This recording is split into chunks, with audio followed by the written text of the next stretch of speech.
Salut à tous, bienvenue pour cette nouvelle petite chronique à regarder dans le noir.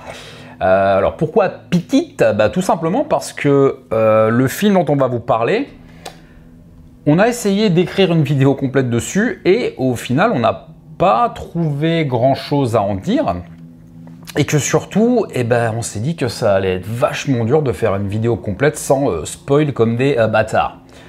Enfin bref, voilà, on va vous parler de Candyman. L'histoire prend place 10 ans après que les deux dernières tours de Cabrini, donc qui sont les tours présentes dans le premier Candyman, soient détruites. Et on va suivre Anthony, donc, qui est un artiste peintre, qui va tenter de se faire une place dans le milieu artistique et qui va en apprendre un petit peu plus sur la légende de Candyman. En gros, c'est ça, on va pas vous détailler plus le film. Je me sens vraiment en phase avec ce quartier. Cabrini Green. C'était une cité. Je viens d'emménager, juste à l'angle. L'ancienne usine de confiserie. Je suis artiste. Tu cherches Candyman? C'est le monstre. Petite précision, comme je vous l'ai dit tout à l'heure, franchement, ça va être pour ainsi dire impossible de parler du film sans spoil certains éléments centraux de l'intrigue. Quant à déjà la nature du film, parce que clairement il s'agit d'une suite, alors il ne s'agit pas pour autant d'un Candyman 4, mais chronologiquement tout simplement d'un Candyman 2, puisque le film fait complètement table rase du 2 et du 3. Est-ce que c'est une mauvaise chose? On vous laisse en débattre. Le film est réalisé par Nia DaCosta et il est produit par Jordan Peele. Oh tiens! Oui, on sent un petit peu la patte de Jordan, je trouve. Le rôle principal, donc le rôle de Anthony, est joué par Yahya Abdul-Mateen 2. Le retour. Bon, on va rentrer très vite dans le vif du sujet. Alors, qu'est-ce qu'on en a pensé de ce film? C'est assez mitigé. Moi, je pense que je l'ai clairement moins aimé que toi. Je vais te laisser l'insigne honneur de débutant. C'est fort sympathique, merci bien. Alors, vous le savez, puisque si vous avez vu notre première vidéo sur Candyman, on va vous la mettre là-haut, vous savez que j'ai un amour fou pour le premier Candyman. Alors, celui-là, au début, franchement, le film part vraiment bien. Je trouve qu'il y a le début est vraiment cool, vraiment ouf. J'ai pas trop envie de vous spoiler parce que voilà, mais il est vraiment bien. Et en fait, ça part aussi bien que ça retombe aussi vite. Alors déjà, pour moi, le gros point négatif du film, il faudrait pas que je commence par les points négatifs, donc je vais très très vite passer sur ce point, et après je vais quand même dire les points positifs. C'est l'univers du film, puisque du coup il prend place donc, dans Cabrini, qui a totalement changé, puisque les tours et donc l'espèce comment dire, le quartier ghetto n'existe plus, et donc on est dans une ville genre un peu New York City. Enfin, il existe toujours d'une certaine manière, après c'est un des thèmes principaux du film, on va peut-être développer plus tard. Voilà, c'est ça. Donc cet univers un peu ville, grande ville, je trouve que ça ne marche pas avec l'univers, enfin clairement ça ne marche pas du tout avec l'univers de Clive Barker. On ne retrouve pas du tout l'univers de Clive Barker là-dedans. Si vous vous rappelez, pour ceux qui l'ont vu sur la première vidéo de Candyman, on insistait vraiment sur la représentation des décors, quand on avait fait une espèce de versus entre le film, le premier et le livre, l'histoire de Clive Barker, on avait dit que le film, le premier, parvenait assez bien à retranscrire l'univers urbain que dépeignait Clive Barker. Et c'est vrai que là, dans celui-là, moi je trouve qu'on ne ressent pas du tout ça. C'est très très propre, très très lisse. Après, je pense que c'est voulu. Oui, je pense. Encore une fois, on va développer tout à l'heure. Oui, c'est voulu. On va rebondir tout de suite dessus. C'est voulu pour la simple et bonne raison qu'en fait le film parle clairement et frontalement de la gentrification. C'est clairement le sujet central du film en fait. Après c'est des sujets qui tiennent à cœur à Jordan Peele, donc forcément il a écrit le scénario, c'est des choses qui vont se ressentir dans un film. Voilà. Alors pour ceux qui ne savent pas, la gentrification en fait c'est un concept qui est assez présent aux États-Unis, qui commence doucement à être présent chez nous aussi en fait. La gentrification, c'est le fait de prendre un quartier considéré comme populaire au mieux ou défavorisé et de le développer en faisant quelque chose de hypé pour attirer une certaine catégorie de la population, ce qui va avoir un effet pervers parce que ces quartiers considérés comme défavorisés, ils vont être vendus comme étant pittoresques, etc. Gna gna gna, il va y avoir des gigantesques complexes. Ça va attirer une certaine clientèle et ça va faire exploser, par exemple, les prix de l'immobilier ou le coût de la vie dans ces quartiers-là, ce qui va avoir un effet néfaste sur les populations déjà habitant dans ces quartiers-là. Et donc le film, en grande partie, traite de ce problème-là. Alors après, il y a quand même des bonnes choses dans le film et je voudrais quand même commencer plus ou moins par ces bonnes choses. Commençons par la toute première apparition du Candyman, qui est juste épique. Efficace. Franchement, ouais, elle est hyper malsaine, il est hyper malsain, il arrive, il a cette gestuelle qui est vraiment glauque, franchement, sa première apparition, elle vaut carrément le coup. Bah, visuellement, il est là, c'est le personnage, il en impose vraiment. L'expression sur le visage du comédien, il est extrêmement malsain. Moi, je l'ai trouvé très très malsain. Alerte spoiler, on va pas trop développer ce qui se passe dans le film quant à la présence ou pas de Tony Todd. On va pas développer là-dessus parce que le fait que Tony Todd soit présent ou pas, c'est un des éléments clés de l'intrigue et du coup, on va pas aller jusqu'à là. Après, ce qui est cool aussi dans le film, c'est qu'il y a des passages en animation, genre un peu ombre chinoise, où en fait on vous explique en fait comment Candyman est devenu Candyman. Donc l'histoire de Daniel Robitaille, on va vous la raconter en ombre chinoise, animation comme ça, enfin c'est super cool, j'ai trouvé ça hyper beau. Bah, c'est une bonne idée dans le sens où l'histoire de Daniel Robitaille, on la connaît visuellement, ça a déjà été exploré. Et le fait, en fait, c'est tous les flashbacks qui sont en ombre chinoise. Déjà, l'effet visuellement, il fonctionne. Et en gros, ça évite de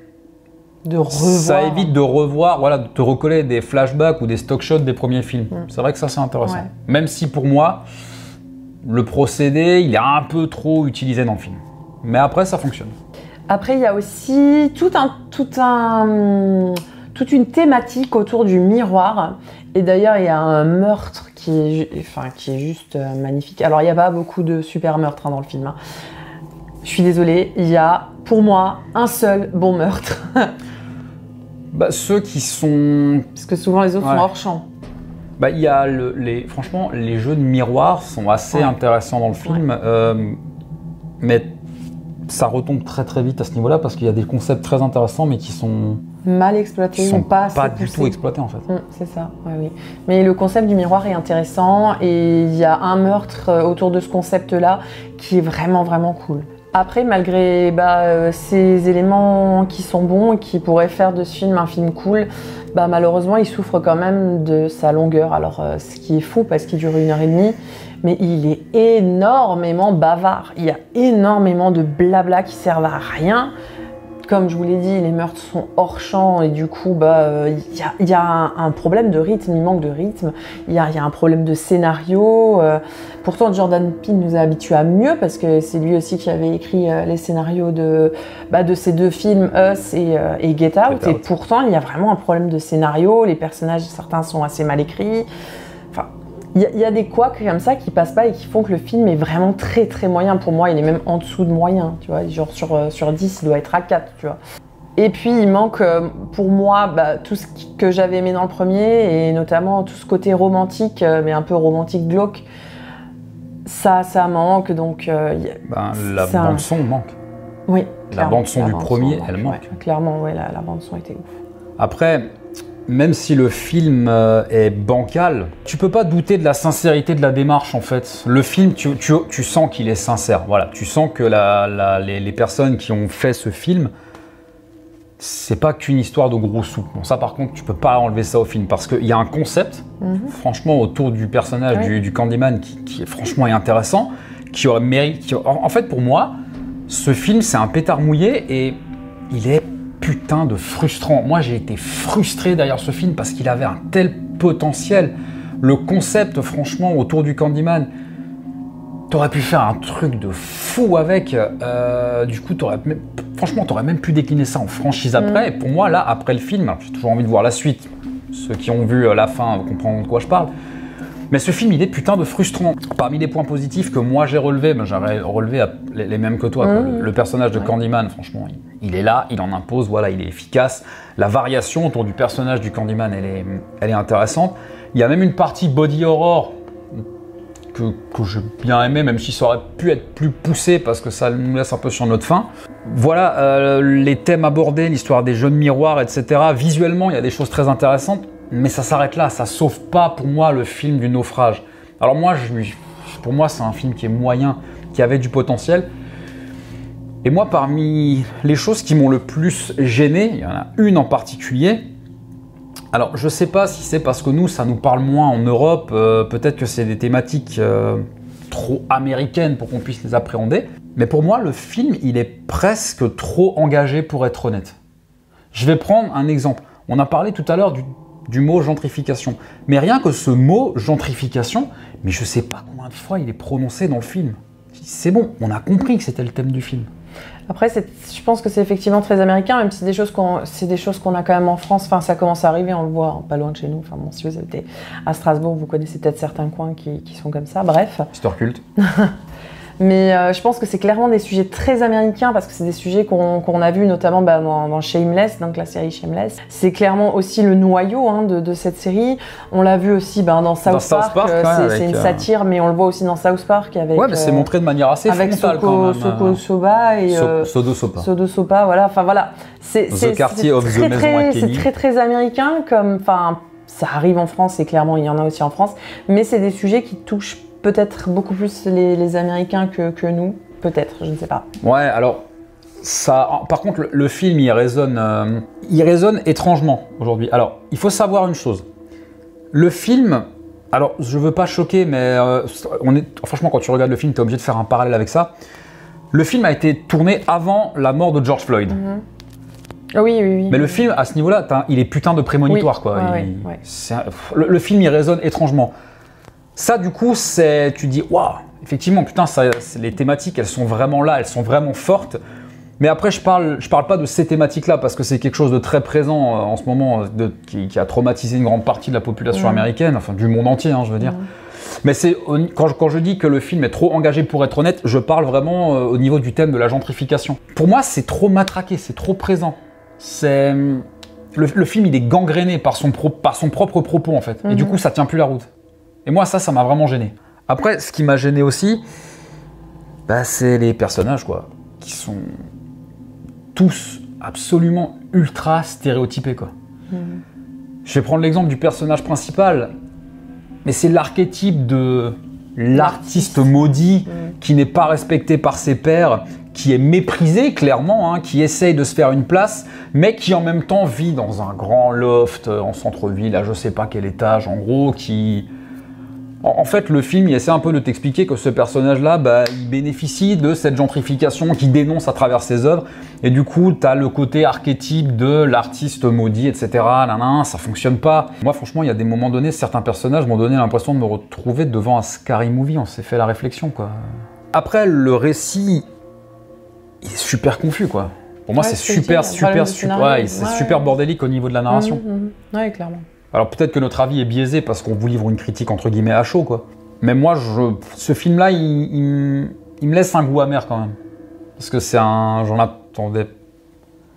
Est-ce qu'on en attendait quelque chose? Non, moi j'en attendais rien parce que c'est ça le problème. Est-ce que quelqu'un l'attendait déjà? Était tellement haute pour moi que ça me paraissait difficile de faire mieux ou du moins égaler.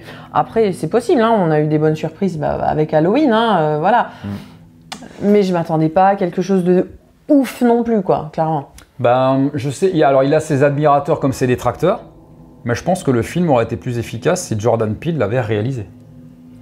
Moi, je suis pas convaincue parce que je pense vraiment que le problème du film, c'est le scénar, clairement. Et comme le scénar, c'est lui, pour moi, c'est pas la réalisation, hein, le problème. Hein. Ouais, mais regarde. Us et Get Out, il les a scénarisés, il les a réalisés. Ouais. Oui. Est-ce qu'il est plus efficace quand il réalise ses propres scénarii, au pluriel, excusez-moi. Je sais pas. Ou alors, est-ce que c'était un projet trop ambitieux et que du coup, il s'est noyé dedans? C'est aussi possible, hein. Parce que là, du coup, il a dû faire avec un matériel qui existait déjà. Alors que quand il a fait Get Out et Us, c'est lui qui a créé son propre matériel. Donc ça peut jouer aussi. Je sais pas. Je sais pas à quoi ça tient.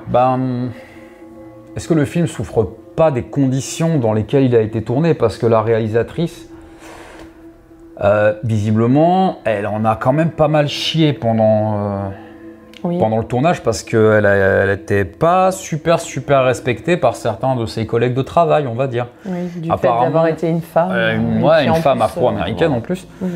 Apparemment, le tournage pour elle, c'est pas forcément très bien déroulé de ce qu'elle dit en interview. Donc, est-ce que c'est ça qui fait que le film est ce qu'il est? Est-ce qu'il est bancal? Je sais pas à quoi ça tient. Et c'est dommage, comme dit, parce que pour moi, ce film, il aurait pu être totalement différent. C'est un pétard mouillé. Il est frustrant. Moi, il m'a frustré. Mais, je ne peux pas vous dire pourquoi, mais j'ai quand même envie de voir la suite. Regardez-le, puis dites-nous. Voilà, on s'arrête là. Si vous avez aimé la vidéo, comme toujours, n'hésitez pas à la partager, à laisser un petit pouce en l'air, bien évidemment. Bon, vous aurez noté le côté à l'arrache de la vidéo. C'est une vidéo à chaud, tout simplement.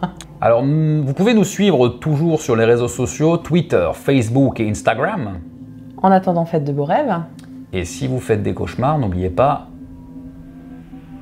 c'est que du cinéma. Bzzz. Candyman. Selon la légende urbaine, si tu dis son nom 5 fois en te regardant dans un miroir, il apparaît derrière toi.